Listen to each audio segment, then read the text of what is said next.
अगर आप चैनल पर नए हैं, अभी तक आप इसे सब्सक्राइब नहीं किए हैं तो इसे सपोर्ट करने के लिए सब्सक्राइब कर दीजिए। अगर सब्सक्राइब कर दिए, थैंक यू सो मच, दिल से धन्यवाद, शुक्रिया। बेल जरूर प्रेस कर दीजिएगा, जिससे हम जो भी रीडिंग ले आए आप तक सबसे पहले पहुंचती रहे। ठीक है, चलिए। हमारा एक और चैनल आप चाहें तो उसे सपोर्ट करने के लिए सब्सक्राइब कर सकते हैं। उसका लिंक डिस्क्रिप्शन में, आप देखिए उसका कंटेंट, उसका टॉपिक। अगर आपको पसंद आए तो आप ज़रूर सब्सक्राइब कर लीजिए, हमें अच्छा लगेगा। अगर आप सब्सक्राइब कर लिए हैं, थैंक यू सो मच, दिल से धन्यवाद, शुक्रिया। बेल प्रेस कर दीजिएगा, जिससे जो भी कंटेंट ले आए आप तक सबसे पहले पहुंचते रहे। ठीक है, पर्ल एंड थ्रेड, और यहाँ पे है द बर्निंग फायर।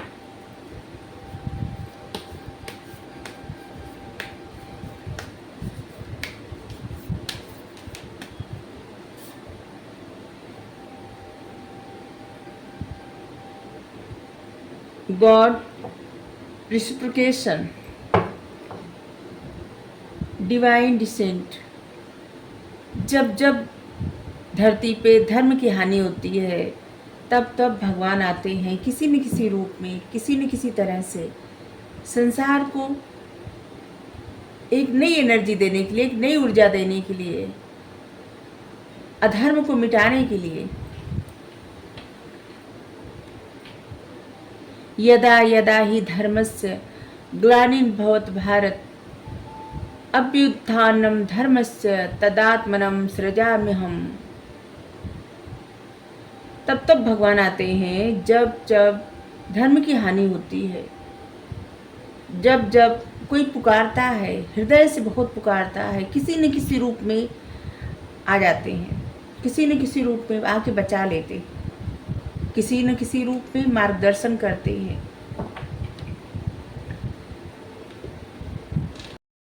यहाँ पे भगवान कहते हैं कि ये निश्चय जानो कि संसार में जितनी भी भौतिक और आध्यात्मिक चीज़ें हैं, शक्तियाँ हैं, सब कुछ मुझसे ही उत्पन्न हुई हैं और मेरी ही है, और मुझ में ही लीन भी हो जाएंगी। सबका कारण भी हूँ, उत्पत्ति करता भी मैं हूँ और विनाश करता भी मैं हूँ। सब कुछ मुझी से उत्पन्न होता है और मुझ में ही विलीन हो जाता है। मुझसे परे न तो पहले कुछ था, न तो है अभी, और ना ही आगे होगा।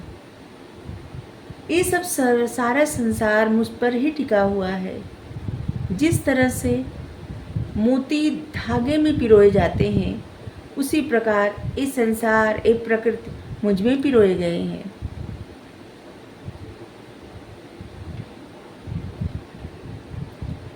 मनुष्य की शुद्ध चेतना, जो कि काम क्रोध से ढकी रहती है और अनेक रूप धारण करती है, जैसे अतृप्त अग्नि, द बर्निंग फायर।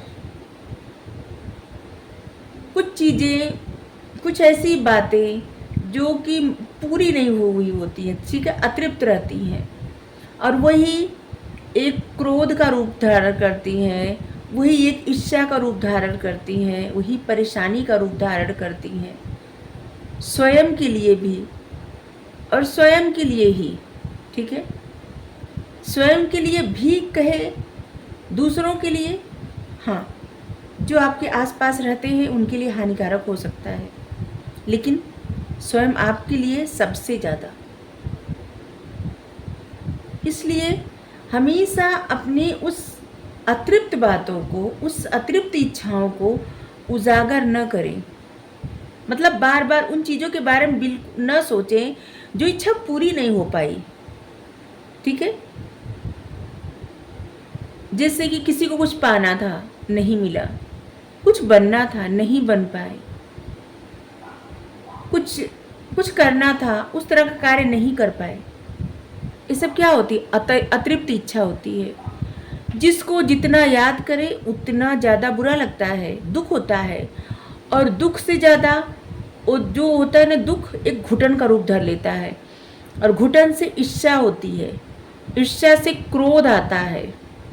ठीक है, जैसे जिस पद पर आपको ठीक है, एक उदाहरण दे रहे हैं, जैसे कोई इंसान कोई पद प्रतिष्ठा चाहता है, उसको ये बनना है, ठीक है, और वो ये नहीं बन पाया, उसकी जॉब नहीं लगी, वो इस स्थान पे नहीं जा पाया, कोई दूसरा व्यक्ति चला गया, ठीक है, तो जो व्यक्ति चाहता था दिल से, उसकी तो वो इच्छा अतृप्त रह गई, पूरी नहीं हुई, और जिसकी वजह से अंदर एक क्रोध की ज्वाला प्रकट होती है, ठीक है, बर्दाश्त नहीं होता, और वही अतृप्त इच्छा जो रहती है वो ईर्ष्या का रूप धारण करती है, और वो ईर्ष्या अंदर ही अंदर घुटन देती है, और उस घुटन से क्रोध उत्पन्न होता है, और उस क्रोध से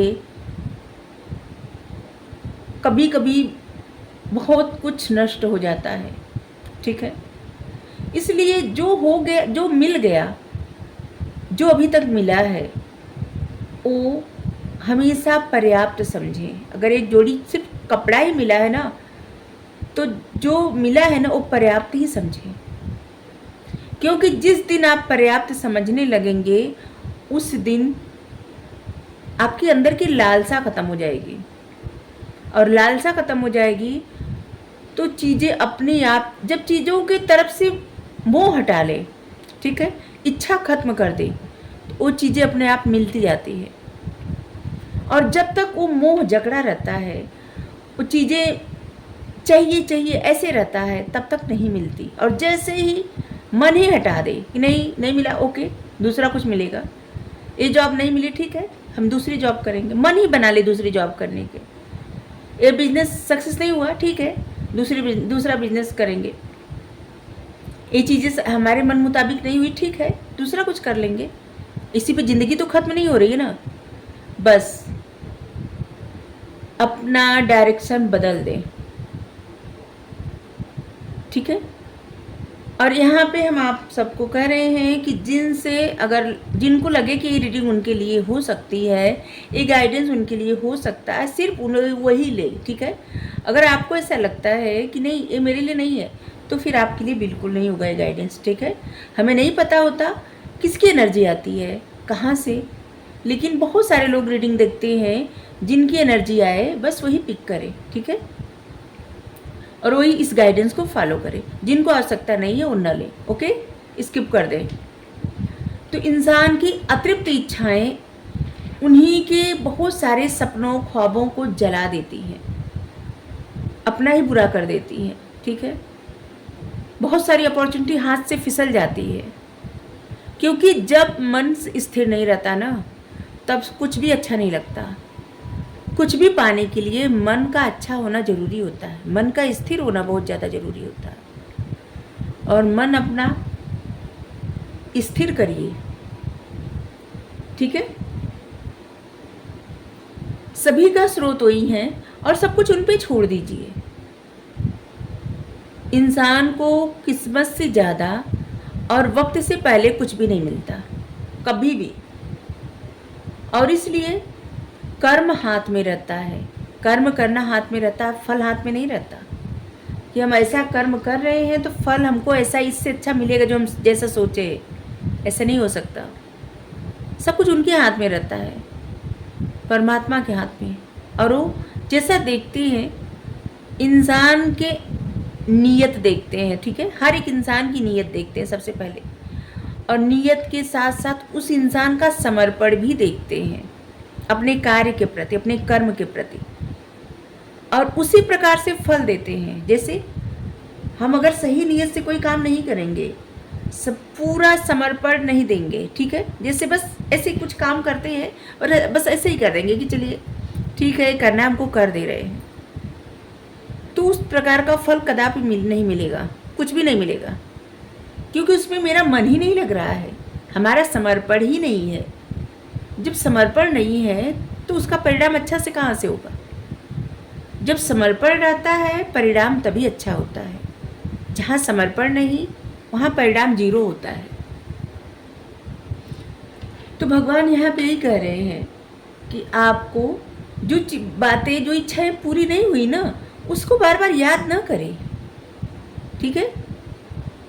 जिससे होता है आपको कोई जॉब चाहिए होती है और वो जॉब आपको नहीं मिली, ठीक है, आप दूसरी जॉब मिल गई, ठीक है, या फिर आपको जॉब चाहिए, आप बिजनेसमैन बन गए या बिजनेस वूमेन बन गई, या फिर आप बिजनेस करना चाहते थे, आपको जॉब मिल गई, अभी वो करना पड़ रहा है, ठीक है।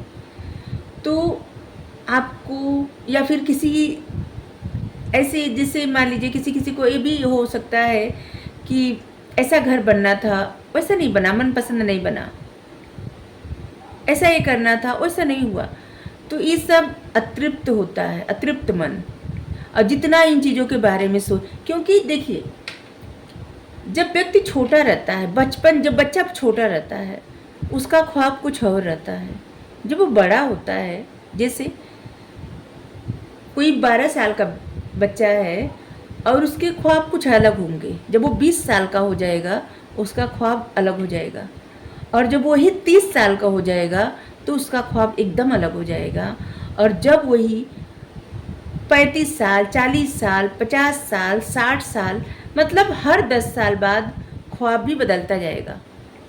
70-80 साल का हो जाएगा तो फिर अलग ख्वाब हो जाएगा, ठीक है।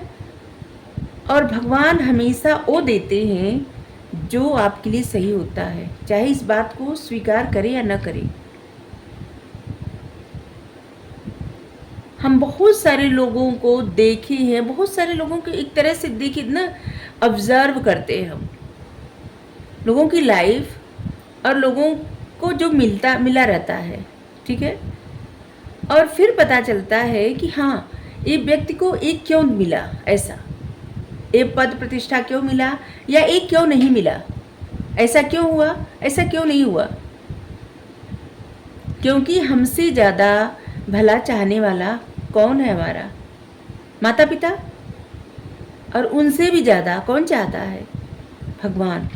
क्योंकि वो ये जानते हैं हम पहले क्या थे, हम इसके बाद क्या रहेंगे, वो सब जानते हैं। साल 2 साल बाद हमारा मन कैसा हो जाएगा, 2 दिन बाद हमारा मन कैसा हो जाएगा। आज से 10 साल पहले क्या चाहत थी, अभी क्या चाहत है, 10 साल बाद क्या चाहत होगी, ये सब कुछ जानते हैं। इनसे कुछ भी नहीं छुपा है। और गीता में बोलते भी हैं, अर्जुन से कहते भी हैं कि ये जानते हैं कि अर्जुन पहले क्या थे, और ये सब जितने योद्धा हैं सब पहले क्या थे, आगे क्या होंगे, इनको सब कुछ पता है। और किसी को कुछ भी नहीं पता।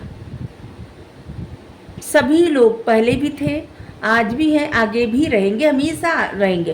क्योंकि आपकी सोल कभी नहीं मरती, सोल रहती है जो कि आत्मा है। बस शरीर अलग अलग मिलता रहता है, कभी इंसान का मिलेगा, कभी जानवर का, कभी पक्षी का, कभी कुछ, कभी कुछ, कभी मोक्ष भी मिल जाता है। मतलब मोक्ष जब मिलता है तो जितने आपके अच्छे कर्म रहते उतने समय तक आप परमात्मा के साथ रहते हैं, उनका स्वरूप मिला रहता है, उन्हीं के यहाँ रहते हैं। और जैसे उतना पुण्य खत्म हुआ और फिर पृथ्वी पर आना ही पड़ता है। तो बस इसी तरह से चलता रहता है। अनंत है सोल, किसी की सोल कभी भी खत्म नहीं होती, मरती ही नहीं, ठीक है, अनंत है। बस जैसे जैसे वस्त्र की तरह शरीर बदलता रहता है ना, वैसे वैसे रिश्ते नाते बदलते रहते हैं। पिछले जन्म में किससे कौन जुड़ा था किसी को पता है? नहीं हुआ। इससे आगे जब जन्म होगा किससे कौन जुड़ेगा किसी को पता है? नहीं पता है। अभी जो है इसी मोह में सब फंसे हुए हैं, सबको पता है सब मोह में फंसे हैं, इसके बावजूद सब फंसे हुए हैं। सबको ये पता है कि अकेले आए हैं, जाना भी अकेले है, इसके बावजूद सब फंसे हुए हैं। और ऐसे कि अरे मेरे बच्चे के लिए करना है, अरे मेरे उनको लिए करना है, अरे मेरा वो करना है। मतलब कैसी माया है कुदरत की। सबको पता होते हुए भी स्वीकार नहीं है। सबको पता है सब माया से बधे हुए हैं, मोह में फंसे हुए हैं, लेकिन कोई स्वीकार नहीं करता। एक सत्य है कि यहाँ से जाना है, इससे बड़ा कोई सत्य नहीं है। यही बात जो सबसे बड़ा सत्य है, यही कोई स्वीकार नहीं करता। ये भी सबको पता है अकेले जाना है, ये भी कोई स्वीकार नहीं कर पाता। इतना मोह में बंधा है जैसे लगता है सब साथ ही जाएगा, जबकि कुछ भी नहीं जाता। और ये सिर्फ हम प्रवचन नहीं सुना रहे हैं, ये सत्य है। हमें भी पता है अकेले जाएंगे, फिर भी मोह में फंसे हैं, मोह जकड़ा हुआ है। सब कुछ पता होते हुए भी इससे छुटकारा नहीं मिलता, और सब इन्हीं की माया है।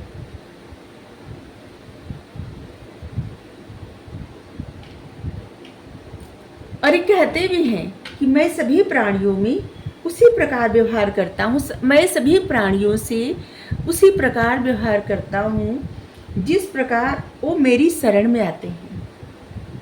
सभी प्राणी सभी प्रकार से मेरे मार्ग का अनुसरण करते हैं। जैसे मैं ले चलता हूँ वैसे ही हो जाते हैं। अगर कोई अच्छा पथ चुनता है तो भी यही ले जाते हैं उस पथ पर, कोई बुरा पथ चुनता है तो भी यही ले जाते हैं। जिस पथ का अनुसरण ये करवाते हैं, व्यक्ति उसी पथ का अनुसरण करता है, कोई चाहे न चाहे। और ये सब हमेशा सबके पूर्व कर्म कराता है, और इसीलिए कहा जाता है कर्म अपने हाथ में रहता है। कर्म हमेशा ऐसा सोच के करे ना, हमेशा अगर कभी गलती से भी कुछ गलती हो जाए ना तो इनसे ज़रूर क्षमा करें, मांगे इनसे क्षमा कि हमें नहीं चाहिए किसी कर्म का बंधन, जिससे हमें आने वाला अगर जन्म मिले तो वो जन्म ऐसा हो कि जहाँ पे जकड़े हुए रहे, ऐसा जन्म हो कि जहाँ पे हम सदा सदा सदा इनके ही रहे, ध्यान रहे तो सिर्फ इनका रहे, जो शब्द कहे इनके लिए कहे, कुछ अच्छा करे इनके लिए करे, कुछ इच्छा करे तो इनके लिए करे, इनसे परे कुछ भी न रहे। ऐसा ही अगर जन्म मिले तो हो।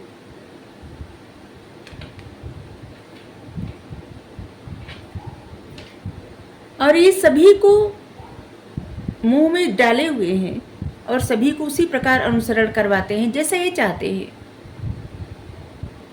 जैसे जो दानव दैत्य राक्षस, सब लोग कहते हैं ना कि दानव दैत्य राक्षस सब होते हैं। वो लोग कौन होते हैं? जो यक्ष होते हैं, गंधर्व होते हैं, किन्नर होते हैं, देवता होते हैं, यही सब होते हैं। श्राप के कारण उनको ऐसा जन्म मिलता है, और वो इतना बुरा करते हैं क्योंकि उस बुराई से आजिज होकर इन्हीं को आना पड़ता है। किसी न किसी रूप में आते हैं और उनका संहार करते हैं। जब इनके हाथ से जिनका संहार हो जाता है वो अपने लोक को प्राप्त कर लेता है, उसी स्वरूप में आ जाता है फिर। और इसीलिए जो सब लोग कहते हैं ना ये राक्षस हैं, ये वो कर रहे हैं, जैसे रावण इन्हीं के द्वारपाल थे, जय विजय रावण और कुंभकर्ण।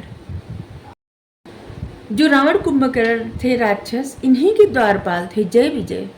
उनका 3 जन्म हुआ था राक्षस कुल में। रावण को पता भी था भगवान राम के हाथ उसकी मृत्यु होगी, सब पता था। और तभी कोई रावण का दहन करता है तो हमें अच्छा नहीं लगता, क्योंकि उसको पता रहता है, ठीक है, उसको पता रहता है। और वो अगर उस इतना बड़ा प्रकांड पंडित रहता है, शिव जी का महान भक्त रहता है, अगर वो ऐसा कर्म नहीं करता तो उसे मुक्ति मिलती ही नहीं। अगर वो सीता माता को नहीं ले जाता ना तो भगवान राम उसका वध करते ही नहीं कभी, और उसको मुक्ति भी नहीं मिलती। और इसीलिए उसने ऐसा किया।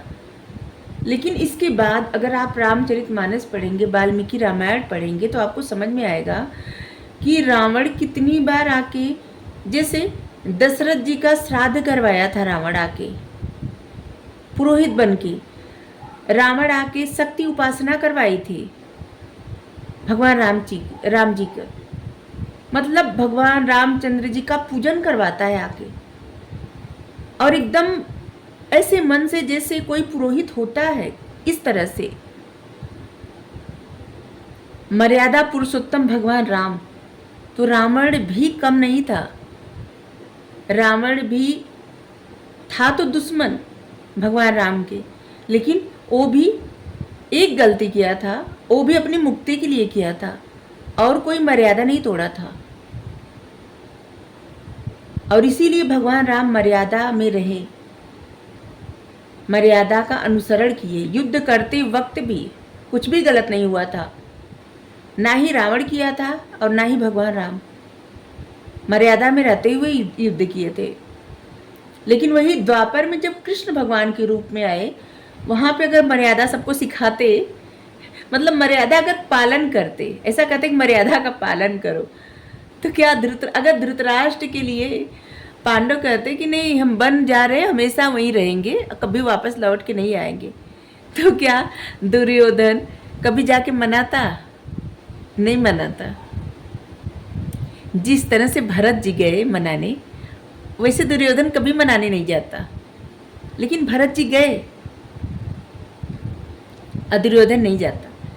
बस यही पे भगवान क्या है ना कि यहाँ पे सबको मर्यादा में रखना सिखाते हैं, किस तरह से लोगों को मर्यादा, उनको पता रहता है कि ऐसे लोग होने वाले हैं, और यहाँ पे रामायण नहीं महाभारत होने वाली है, और इसीलिए जैसे को तैसा। महाभारत युद्ध में कितने सारे लोगों का वध हुआ था छल से, कितने सारे लोगों का, और उसका कारण क्या था? शुरुआत कौन किया था? शुरुआत इन्हीं की तरफ से था, कौरव की तरफ से, जहां अभिमन्यु का वध होता है, जबकि उससे पहले युद्ध में सारे मर्यादा का पालन किया जा रहा था। लेकिन मर्यादा वहीं से टूटी जहां पे चक्रव्यूह की रचना हुई, और वहां पे सॉरी अभिमन्यु का वध हुआ। सभी लोग घेर के मारे किस तरह से अभिमन्यु को, जो कि बेहद गलत था, और वहां से फिर मर्यादा ही मर्यादा टूटती चली गई। युद्ध कैसे हुआ? छल से हुआ। तो भगवान भी जानते हैं कि किसके साथ क्या करना है, और उसी प्रकार रूप धारण करके आते हैं, जैसे को तैसा देने के लिए। इसलिए रावण से लड़ना था तो राम रूप में आए, और जब कंस से लड़ना था तो कृष्ण रूप में आए। पता नहीं हम कितना क्या क्या बोल गए, और जो लोग सुनेंगे ना, देखिए अगर आपको नहीं सुनना है ना तो स्किप कर दीजिएगा, इतना ठीक है। हम क्यों कहे, पता नहीं किसको जानना था, क्योंकि जब रीडिंग करते हैं तो ऐसे ही कुछ नहीं आती बातें। कभी कभी रीडिंग में कोई बात, कोई मैसेज ही नहीं आता, समझ में नहीं आता, और कभी कभी इतने सारे मैसेज आते हैं, क्यों किस लिए आते हैं ये हमें भी नहीं पता होता है। लेकिन ज़रूर कोई ना कोई ऐसा व्यक्ति होगा, कोई ना कोई होंगी या होंगे, जिनको जानना होगा, कुछ सुनना होगा, समझना होगा, या फिर कुछ सीख होगी, पता नहीं, जो भी हो।